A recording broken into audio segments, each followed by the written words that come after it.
We teased it out, and now they're here. Jamie Ward is the CEO of Tire Discounters, and Evan Wood is the VP of Operations. Now, Evan Wood might be a name you recognize, as Chip Wood is a name that has been associated with Tire Discounters for a long time. Yep. You guys are running a business that's been going on in Cincinnati for 50 years. First off, congratulations on that. Yeah, thank you. Yeah, we're excited. How does a family-owned and growing tire company celebrate 50 years?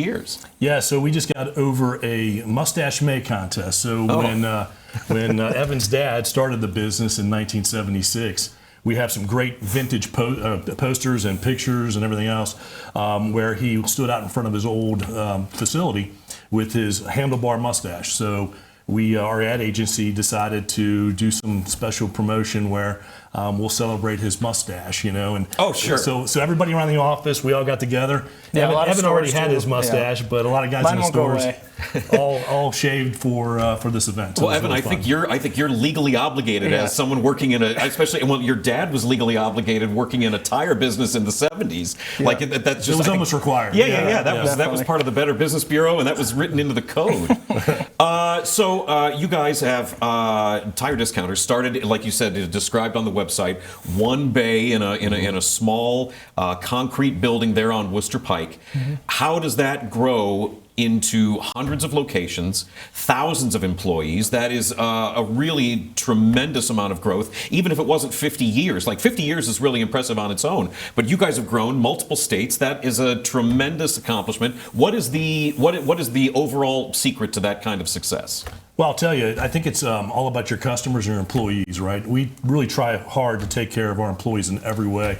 We spend millions every year just on training, curriculum, training programs, and it's really how you take care of your customer. We were very, very successful early on with our customer base. They became very, very loyal, customers for life, what we called. Yeah. And after we kept opening stores, it dawned on us we could really make this thing go. And so we tried new territories, new cities, and every single city embraced us as a family-owned and operated business. And it's something different than what you see today. A lot of your national companies are private equity owned. Sure. And not to say negative things about private equity, they just have a different interest than we do, where we are reinvesting into our people. A lot of times a private equity owned company is cutting the P&L to save expenses. Right. We talked about it a lot here on the show. And cut staffing and everything else that goes with it. For us, it's all about taking care of our people. Well, and especially going back to the 70s, and certainly every business is going to have its own sort of quirks, but the idea of finding honesty for your customers in the car business, in the tire business, when you're talking about a specialized product that maybe the average family driving around just trying to get back and forth to work doesn't know a lot about, your dad's whole bit about wanting to be really upfront about pricing and honesty with customers clearly took root with people. Yeah, and a big part of that was teaching people what an alignment was and why they needed that with a set of tires rather than just slapping on a set of tires on their old suspension. So that was a big push for us on how to train and inform customers so that they knew what was going on with their car rather than just coming in and saying, I have this issue. We were trying to explain and teach as we went. Yeah, I think it's interesting. The name Tire Discounters obviously sends a message to the customer base, but it's not that you guys are doing cut rate, no frills service. There is a ton of, the idea of the free alignment with 4 tires has been a piece of the Tire Discounters marketing since day one, basically, right? It has. It really has. And for us, we're focused on helping all customers, obviously. So we have a wide range of options. You can basically call it tiers. Your tier ones are your Michelins, your Goodyears, your Pirellis, a lot of your really popular name brand recognized brands on the market. But we also have tires serving all customers.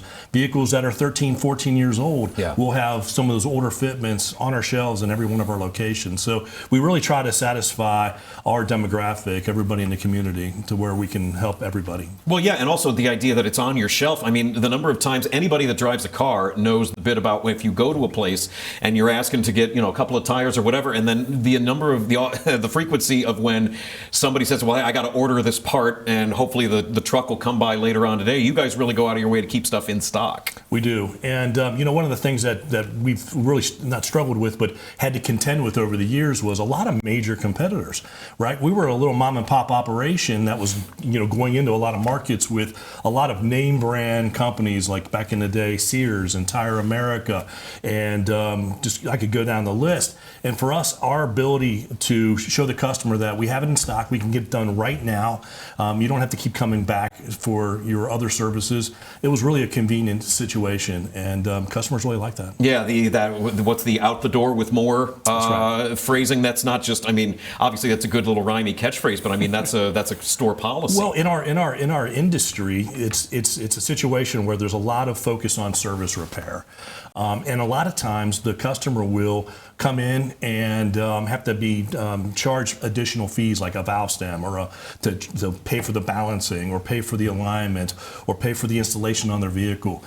Years and years ago, we decided, you know what, we're just going to do it all. We're just going to take care of it for one price and really help that customer out. So it's a better experience with our guests, and we're really, really meticulous on not overselling the guest, right, or overselling the customer. And to the point where we will actually fire somebody if they identify a repair on a vehicle that is not needed to be fixed. Yeah, you tell somebody they got a fram in the Ramastam, and you can add the muffler that fee bearing or the headlight fluid. Yeah. Listen, bad news. Your car is German, but the radio is Japanese, and so that's going to be a real issue. And we're going to have to work on this. We got to hire a translator. Right. It's going to be sounds like $1,000. Yes. Yeah, right. Jamie, what's it like as far as the idea of the first store was in the mid-'70s, and then the second store came around about 10 years later.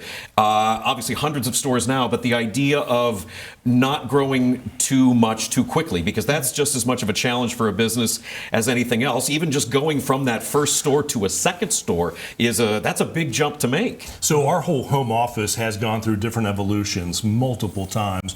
When I first started with the organization, we had 8 locations. We had just opened our Cold Spring / Alexandria location. Okay. And when we opened that, we decided, hey, let's try to get scientific here. Let's try to put strategic stores in strategic spots around the city. And we typically open about 2 to 3 stores per year. Really, that's all the profits we could spend back into the business at the time. And around 2012, 2013, business was great. We were in lots of different cities, lots of different states, and we decided to really get after it. And we designed a whole new prototype. We did a big customer survey, and we heard from all of our customers. They said, hey, this is what we'd love to see in a new building.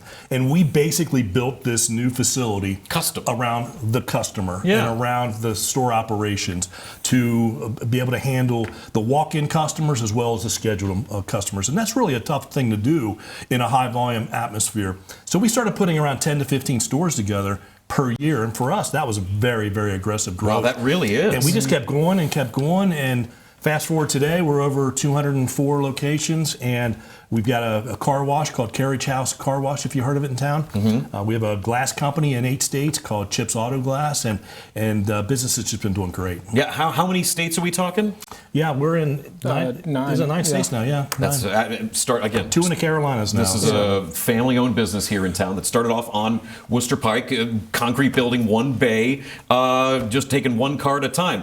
Evan, your dad, Chip, is the guy that started all this. One of the ways that I would imagine that the company really was able to root a lot of its growth was the marketing that you guys have done and the signs out front with the fun little phrases.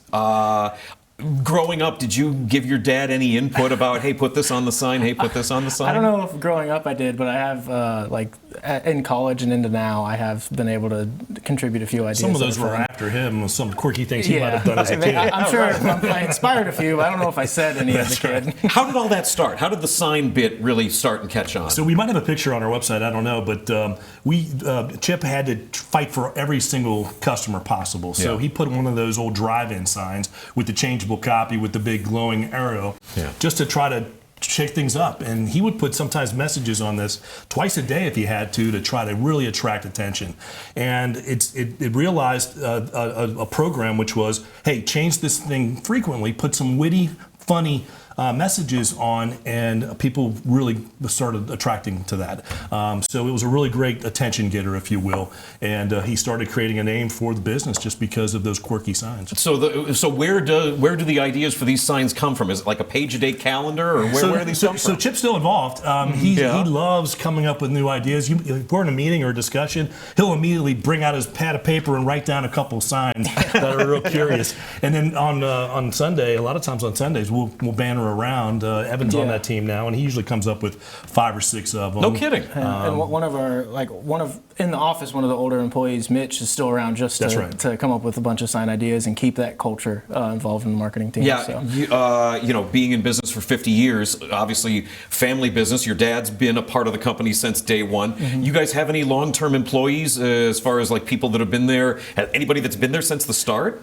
A few throughout the stores. No kidding. A couple in the office. Mitch, when I was growing up, at least, I would run to his office and get a gumball, and now he's 2 floors down from me still. So there's a few people throughout. So just yesterday, we were doing some filming for our 50th celebration at one of the locations, and we invited employee number 1 and employee number 2, which were our service technicians at our original store 1, one of them retired 5 or 6 years ago, and the other retired just last year. Yeah. And they were part of that experience, and they really got a kick out of it. And it was great. Again, mentioning the marketing and the signs and all that, I think the way you guys position yourself to be a company that sort of has an emotional connection with people, which I think is really unusual for a tire store, was that a conscious thing, or was it just about trying to get attention? You know, if you ever worked in the tire business, you'll know that constantly throughout the day you're saving somebody. Yeah. Right? So we almost become lifesavers for some customers where they just had a flat repair on the side of the road. And that's a big deal. Hundreds of people get killed every year changing a tire on the side of the road. By the time they get to us, our job is to make that experience better. And when we do so, we really have the opportunity to just be the heroes, if you will, in the automotive repair side. And it's really a great thing. So for us, that reputation just builds when you do the right thing, and customers hear about that. And we just become more and more customer focused along the way. Yeah, the idea that you do get a tire, a flat tire on the side of the road, and you can get it to a place that's going to help you out, that's an emotional reaction that you're going to get from people anyway. And in our business, when a customer goes to one of our competitors and they leave there, they're oftentimes thinking that there's a lot of distrust, and they might have an estimate for thousands of dollars of repairs. So a lot of our really, really great customers that have been doing business with us for years will come to us, show us the quote, and it's really a fantastic thing for our guys to be able to break that down and actually sell them what they actually need on their vehicle. Yeah, and help them out, get them on their way. That's right. Jamie Ward and Evan Wood are the people at the top of the food chain at Tire Discounters, CEO, VP of Operations. We're going to take a break. We will have more about Tire Discounters, the history of this company, where things are going when we get back. You're watching The Working Lunch on The Crown. Stick around.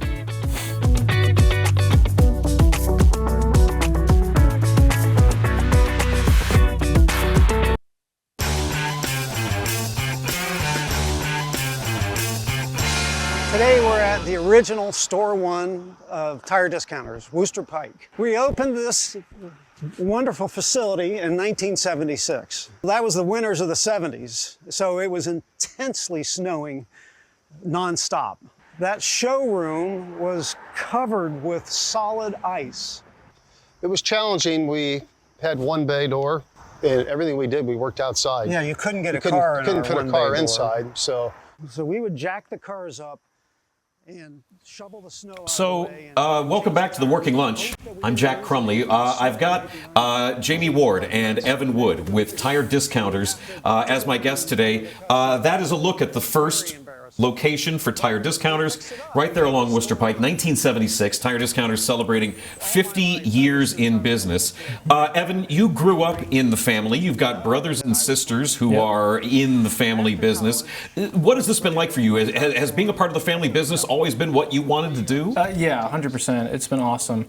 Going to school, I went to school right behind Wooster, so in Newtown, very small city. Sure. But my dad would pick me up from school at 3, and I'd go work for 2 hours, which was playing with toys in my dad's office. But I always loved it. I'd run around the offices, see my aunt, see my cousin, my uncle, all that kind of stuff. So I always wanted to be involved.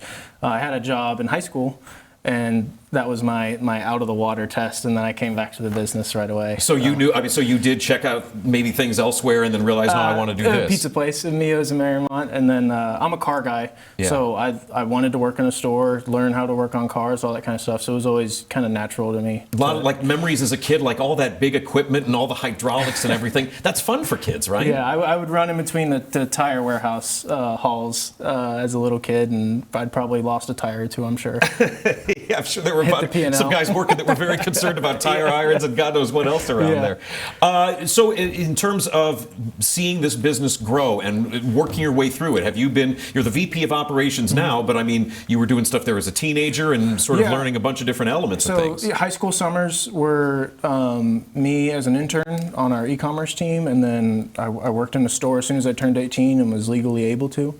I worked in a store, tire tech for 2 summers, worked on the counter for a summer, and then worked back my way into operations and kind of bounced around throughout the office until I came back to operations here recently about 2 years ago. You know, you had an interesting post on LinkedIn. Sorry, I was stalking your LinkedIn before this interview, where you had some pictures of a bunch of guys working because you mentioned that on like an operations call from the morning, the store operations morning brief, there was one store that needed help. And so employees from other places went to go make sure that this one store that needed some help was taken care of.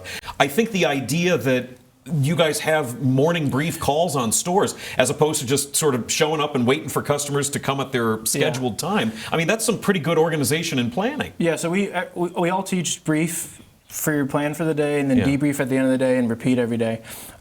Is that a policy going back a ways, or is that kind of newer? It's 10 years. No, it's been at least 10 years. We call it flawless execution based on the naval training plan. Okay. It's really a great way to organize your processes throughout the day. So. Yeah, so I got a call from a regional manager saying, hey, I'm shorthanded. If you need me for something, I'm here. And I'm like, well, can we come help?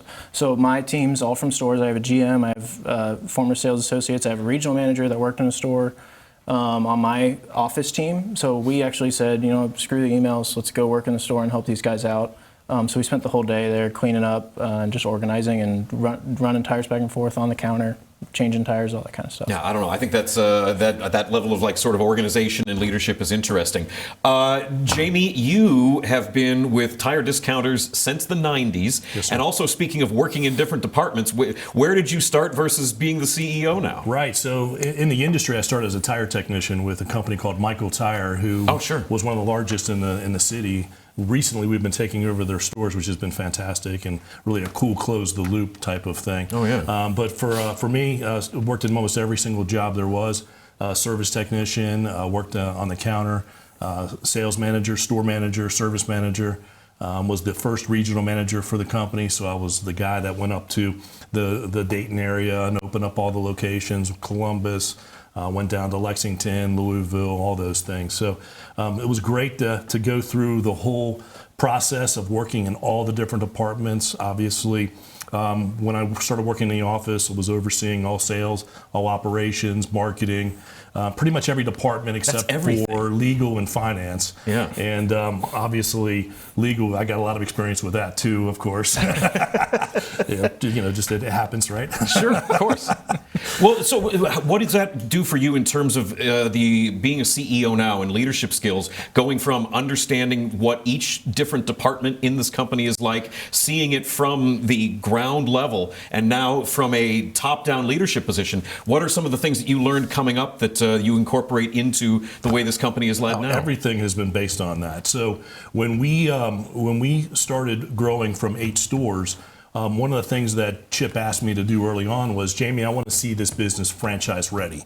At that time, we had 9 different managers doing 9 different ways to operate a facility. So one of the things he tasked me with early on was get all the policies clear, get all the procedures, and develop our TD operating manual. We've developed that and built that over really a lifetime of experiences or mistakes or challenges that we ran into to really try to not replicate those mistakes, or really just try to give the best organizational experience possible to a consumer. Based on that, one of the things that I would say is the most important thing is getting our people into stores. We require my entire management team to work 3 to 5 days in a store right behind the counter helping customers every single quarter. It's a requirement. And I can tell you that everybody's feedback when they come back from the stores is just wonderful. They find things that they can do better in their department, but also bring things that we can improve across the company. And it's really one of the greatest things we've ever done. Is that one of the strengths of being a family-owned business still, this independent sort of ownership where you can have policies like that? Oh, absolutely. We don't have to go to a big board meeting a quarter. We don't have to please investors who want more profit versus want better focus on employees or customers, right? So for us, the family-owned is really the thing for us. It's our center of gravity. And we just do things different, right? We're actually now not just in the largest 10 independent dealers in the country, we're the #1 largest family-owned and operated business. That's huge. Which we're the leaders. Everybody else sells out before then, right? They sell to a private equity company. And luckily we got this guy next to me that's taking the helm here. Well, that was the next thing I was going to ask and pivot into. Good job. That was, the idea that this is a family business. The idea, Evan, that this was a business that your dad, you saw in the video there, got started with Chris Wood. And now, in terms of succession and what you're looking to do going forward, how does that feel? I mean, this is something that you're going to be stewarding on that existed before you were in it, and now you're looking to keep it going even beyond. Yeah, it's super exciting, and luckily I have some really good people in my life that train me and teach me what not to do so I don't have to make the mistakes. But I still do. And it's been super exciting to work alongside my sister and brother. They're 10 and 8 years older than me, so they got a bit of a jump start on the business. But I like to chase, so it's been fun. Well, you talk about making mistakes, right? That's the opportunity to learn from something, a business sort of entrepreneurial mindset. You welcome challenges, you welcome questions, you almost welcome mistakes because that's the only way somebody grows.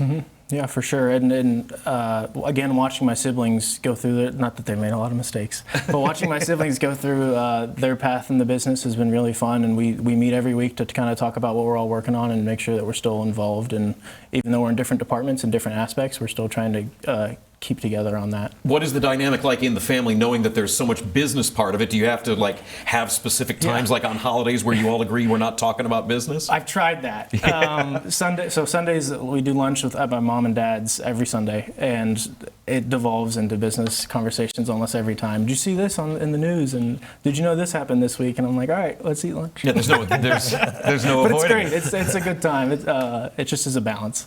You have talked about, again, in the longevity of this company and having that's expanded so much and employees that are long lasting within the company.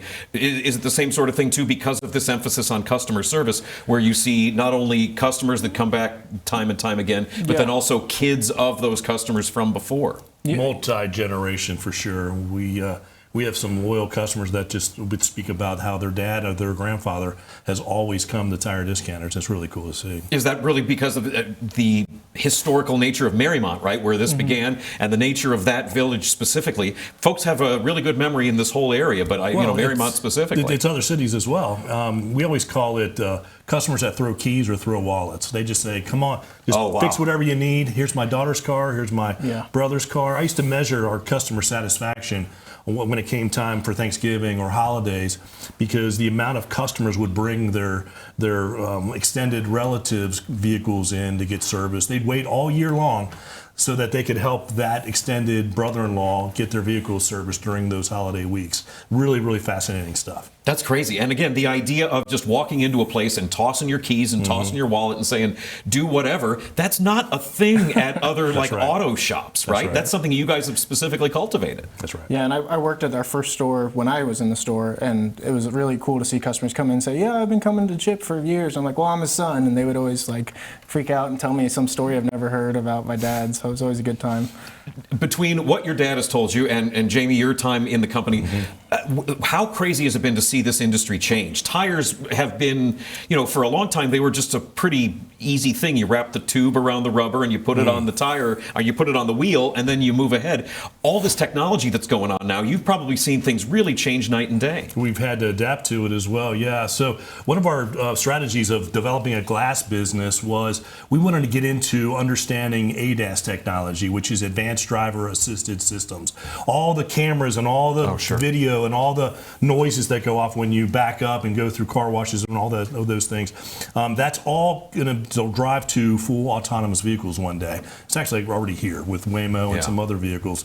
But all that is critical for safety. And that technology makes us have to adapt our business to accommodate that. So we got into the glass business, where we started installing windshields, and the number one radar is right smack in that windshield. And every time you replace a windshield, you have to have the vehicle realigned and then recalibrated. Yeah, see, who knew this? It's crazy stuff. And with electrical vehicles, all that high voltage going through the systems, we had to learn on that as well. So we actually opened up the only store in the country right now is for full electrical EV service and battery repair, and in Fields Erdel, called TDEV.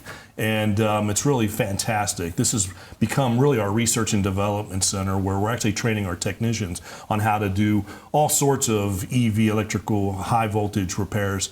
And for us, we're on top of all those things. It costs us a fortune to do those research and development techniques, but it's important so that when our customers come into our bays, it might be only 10% of the cars, but think about that. On a 100-car count day, that's 10 cars they're working on that day that are high voltage systems, and we got to be right on that. Well, and especially the idea too, like you mentioned, about having tires in stock, so you don't have to wait for the truck to show up. At the same time, somebody comes rolling in a Tesla or a whatever, and the idea that the guys behind the desk would have to say, "Sorry, we don't know how to work on that." That's a no go. You absolutely can't do that. That's right. You cannot be part time in this business. You've got to be experts, or it'll run you over. What is the one thing that you guys wish people knew about tires that they don't? Because there's a blog on the Tire Discounters website that's got all sorts of educational stuff on it, but I mean, you guys maybe sort of see some similar stuff over the years. What